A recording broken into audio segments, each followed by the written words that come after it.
Seo chuid de scéalta na seachtaine ar Tuairisc. Seachtain inar curú fáilte a bhla raibh léachra na gluichí Olympacha a bar Rio ag éireann. Inné cocis a bhí lean le haontais an spórt, tháinig fearan na hÉireann arás ó Pharas le 7 món. Níos mó bon na mar bhuaigh aon oireann Olympach as an tír seo Rio. Tá ardú mórtacha ar líon na naoine a chreideann gur chóir níos mó tacaíochta a thabhairt don Gaeilge.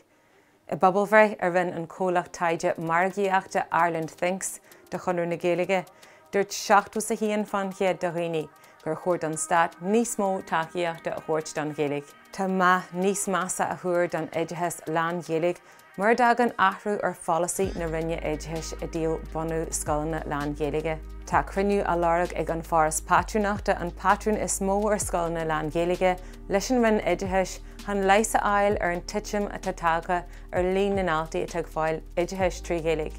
Tá breis agus €1 billiún sifrithe hanahíonn ag an scanan dá hangach kneecap ag ifig na dicid. Díri níos fearr le scanan kneecap le den deirú seachtaine a cheolta in éireann.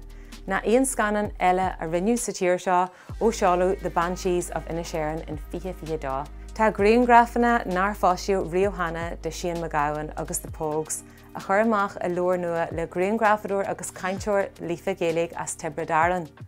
Lord Bridget Vranach leis an air a ghlach na pictúir, Padraig ó Flanúra, faoin na méile fáil ina leor nua, Songsmith Picturing the Pogue. Tá sin ar fad agus níos mó ar Tuairisc.